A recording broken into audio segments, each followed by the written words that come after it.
Hello everyone. Welcome back. Here is the before and after example of today's preset giveaway. Today's preset is all about digital film photography. You can use this preset on all kinds of photography. In most cases these presets are one-click magic, but please remember that all presets work differently on every image.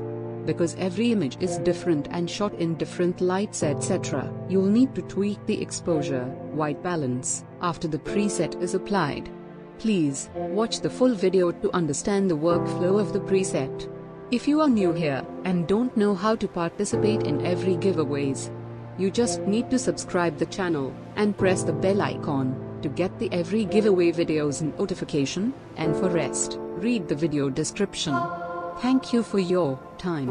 If you are learning something, then please leave a like, that will motivate me to make more videos.